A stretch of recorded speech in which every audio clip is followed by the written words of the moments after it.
Eddie Howe was asked in his press conference before the Brighton game whether a team talk is even needed for a match like this because the players already know the importance of it. His answer was, and I don't think they do, I think every single player playing for this football club who's done us so much amazing work this season, and we should be proud of every single one of them, going into this game at St James's Park, these two games, knows exactly what is at stake here. These players can be playing in the elite level of European football beyond any Newcastle player's wildest dreams if you'd gone back 8-9 months ago, by just putting in the performance that we know this team can do for 2 more matches. It's the Brighton Hove Albion match preview, Newcastle fans, so do us a favour, make sure you stick around.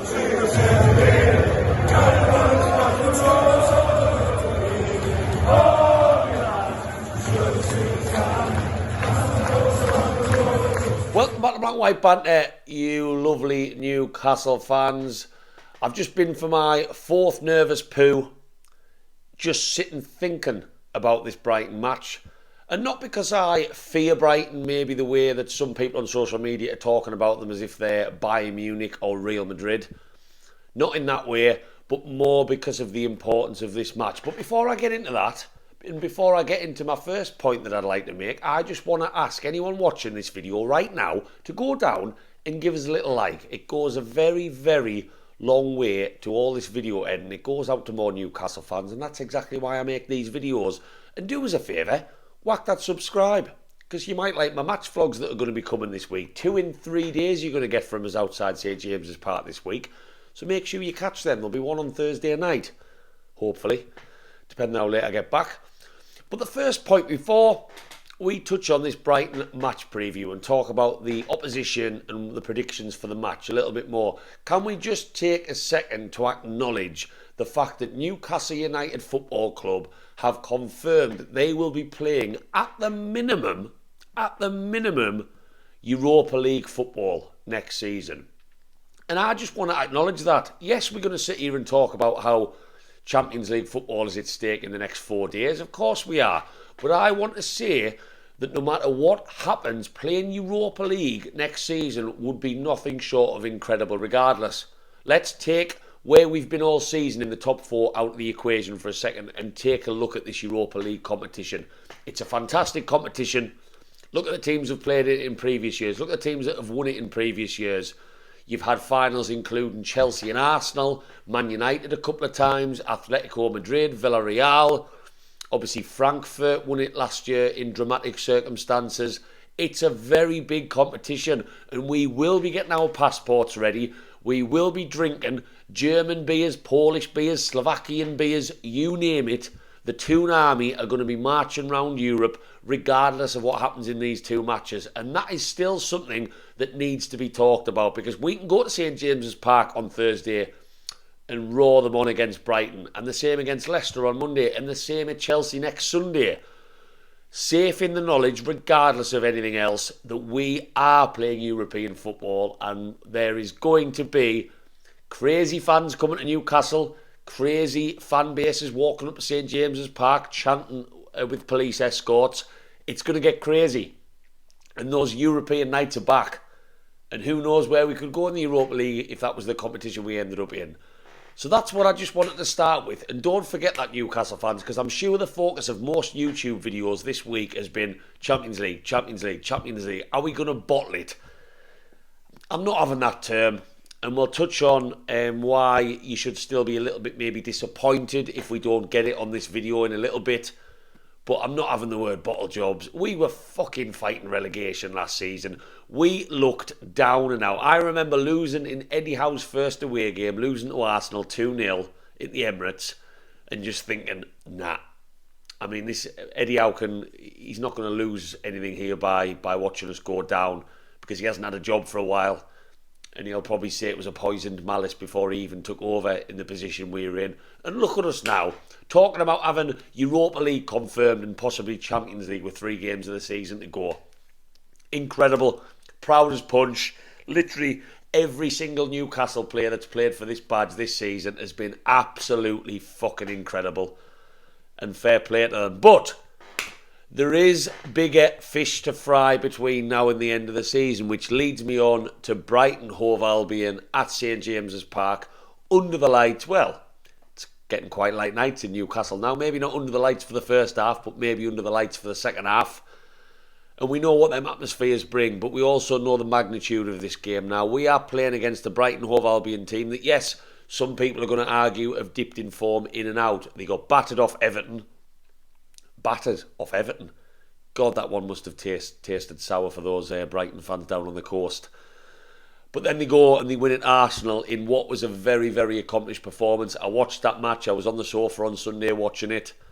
It was brilliant, and Brighton really, really showed what they're about under De Zerbi, and I've got so much respect for them as a team this season.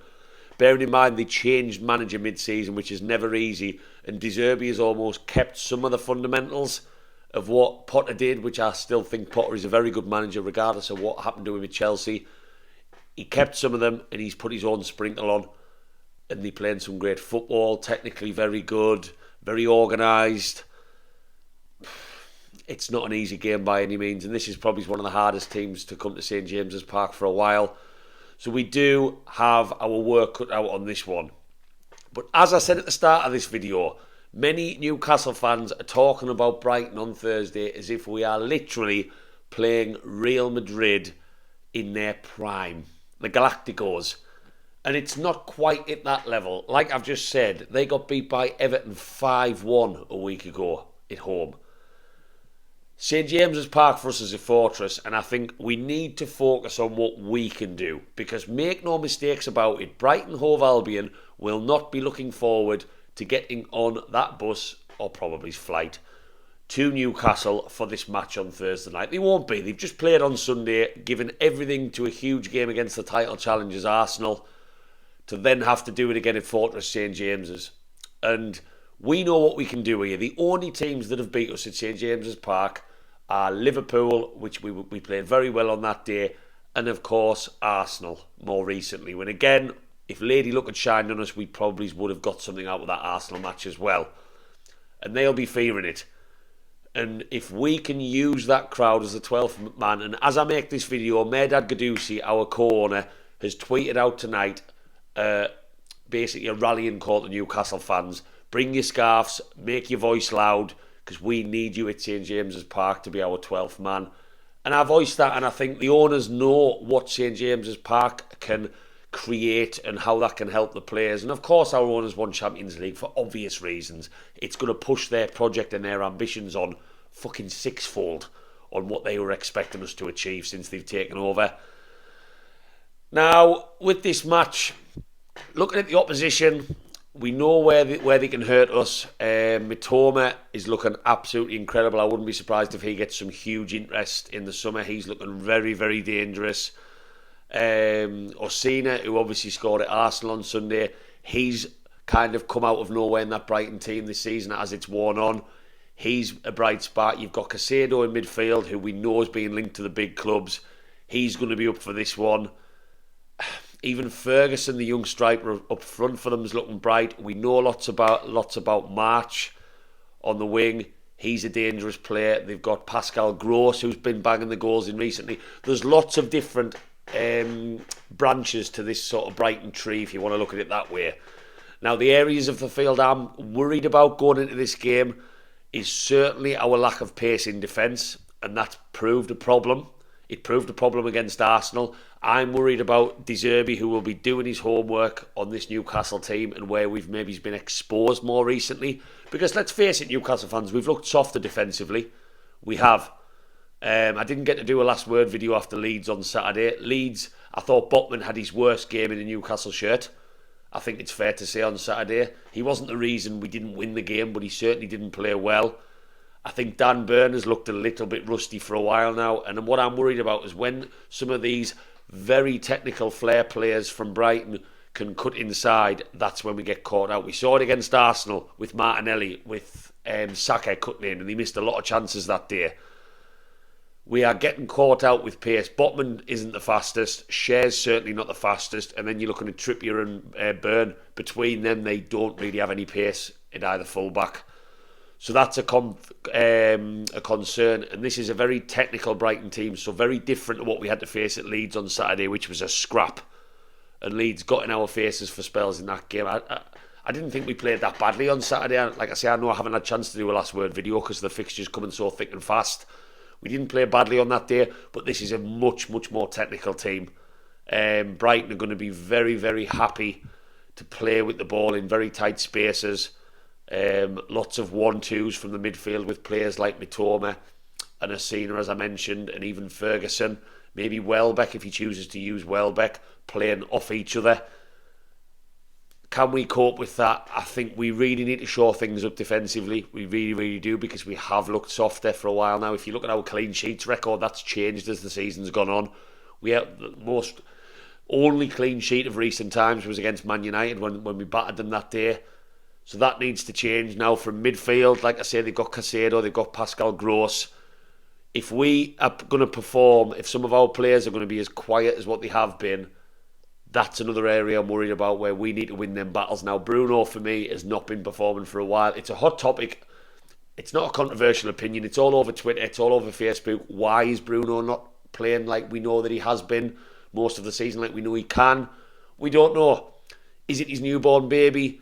Is it end of season fatigue? Is it an ankle injury we don't know about? We don't know, but Bruno needs to get his head out of his arse, and I'm a little bit worried that we are just going to see these stagnant performances between now and the end of the season, because Eddie Howe, let's face it, has not got a choice. He's not chucking Elliot Anderson in. Longstaff's injured. He is not, with Shelvey sold to Nottingham Forest, which has proved to be a fruitless signing for them. We knew we were going to be short in the centre.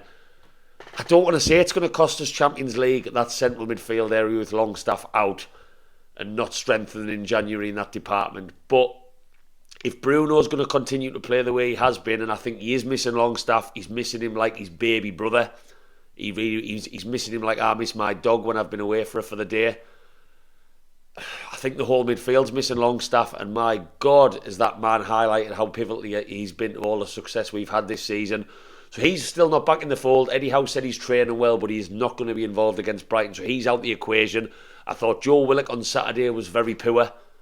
He didn't look like the player that's oozed more class recently. You know, we were singing his praises after his assist against Spurs, that peach of a worldie of a pass for Isak. He was very poor. He was running into pockets of space and not really doing very much with the ball. He was surrendering possession a little bit too much. Joe Linton didn't have a very good game on Leeds on Saturday. Clumsy penalty. We need to win them battles, and Joe Linton has to be on his St James's Park A game. Bruno needs to be on his St James's Park A game, and Willock needs to add a little bit more of attacking quality flair. And that leads me on to my next point. We've lost that spark in front of goal, and that spark in front of goal is not because Callum Wilson's not looking sharp, not because Isak's not looking sharp. It's because our midfield is not supplying enough quality.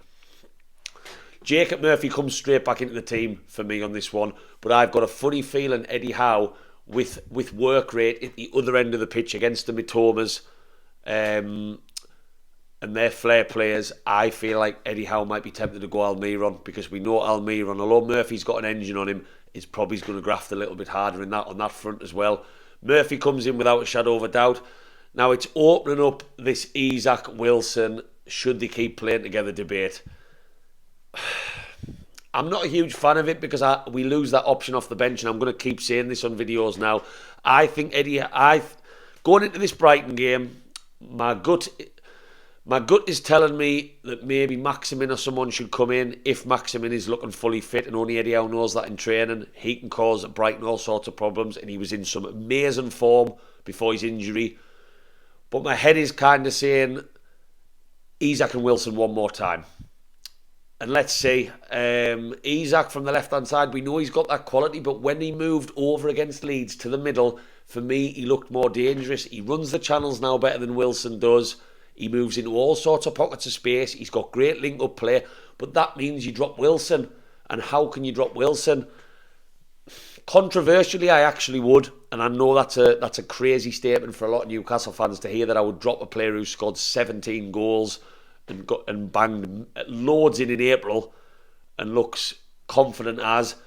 Bring him on after 50 minutes. Bring him on after 55 minutes and let him continue scoring off the bench like we've seen him doing. I just think Isak's link-up play and his dynamism in this game could be really, really important. But I think Eddie Howe's going to go Isak and Wilson again. I feel like rather than choose to drop one of them, he's going to continue seeing whether as an experiment them two can play together. And I think he's going to try and see the season out with Isak doing the best as he can from that left-hand side. There's so many different battles this game. I don't even know, as from the neutral point of view, how this game is going to go. I don't know whether it's going to be a good one on the eye. I think it's got a feeling it's going to be a cagey one. The first goal in this game is very important, but also the first 20 minutes in this game are so important. Fast starts is what St James's Park has become known for. Intensity from the first fucking whistle is what this team has been known for. Let's do all of the things, and I keep making the same statements that we've seen against Man United at home when we destroyed them, that we've seen against Spurs, that we've seen against Arsenal in some spells. That Arsenal start was incredible. That we've seen against Chelsea, that we've seen against Man City. So many teams have come to St James's Park and it's been an absolute nightmare for them. And look how many teams we've destroyed along the way. Brighton are a very good footballing team, but look at the table, Newcastle fans. Let's stop fearing them and realise that we are third in this fucking league for a reason, because we have played the third best football and we are the third best team in this league, and Brighton are the seventh best team in the league. And sixth? Let's not forget that. We're the favourites in this match, and this Champions League is ours to lose. Any Newcastle fan that says they aren't bothered about losing Champions League, I'm questioning them. I'm going to say that now. When you've been there all season, the pinnacle, that's what I meant to say. The pinnacle of football worldwide is the Champions League. For us not to get there and you to be happy enough with that and not even be disappointed, I'm going to call you out now. If you're watching this video and I'm talking about you, where's your ambition? Yes, we didn't expect Champions League at the start. Yes, Europa League is amazing. As I've said at the start of this video, I've already acknowledged that. But for us to drop out of this Champions League chokehold that we've been in all season long, that's been our place. We deserve this. And that would propel this football club to the next level. Whether you prefer, for selfish reasons, to be playing the random teams in the Europa League or not, it would push us to the next level. It's ours to lose. It's all in our hands. And if you'd been offered that, Liverpool would prefer to be in our position. Man United would prefer to be in... Well, Man United are there. I guess it's in their hands as well. It's in our hands. And that's the position you always want to be in. You don't want to be looking at goal difference. If we beat Brighton on Thursday night, if we beat Leicester, who are struggling like hell, on Monday night, it's ours. It's party time going to Chelsea on them boats next Sunday. And why would you bet against us? Why would you? Forget about the Leeds iffy performance. Forget about Arsenal, where we didn't even play badly. Let's focus on this season as a whole. And we are the third best team in this league. Let's go out. Let's absolutely get into them seagulls. Let's have them flying back down the fucking coast, because Champions League football is in our grasp. And as I said at the very start of this video, Eddie Howe doesn't even need to give them a pep talk. Bruno wants it, Trippier should want it, Pope should want it. Every single player in that squad should give an extra 30% in the next two matches, because playing in Champions League football, which is the pinnacle of any player's career, if you're ambitious, and these players I feel like they are, it doesn't get any better. And all they have to do is go out there, run their fucking socks off, give us a dash of quality, give us a couple of goals. We'll do the rest in the crowd and make it one of the best atmospheres of the season. And jobs are good. And Newcastle fans, let us know your predictions in the comments. What am I going to go for this one? I've got to back Newcastle. Of course I'm backing Newcastle. I'm going to go Newcastle. I'm going to go 1-0. I think it's going to be a scrappy one. I still think we're struggling in front of goal a little bit, but I feel like we're going to have enough to get over the line. And we due a clean sheet. I hope Eddie Howe's worked on that defence a little bit this week. Let us know your predictions in the comments, Newcastle fans. I'll see you on the Brighton match vlog. And I'm going to do the loudest end to a video I've done for a very, very long time, because this is one of the biggest weeks in my recent lifetime supporting this club. How are the fucking lads?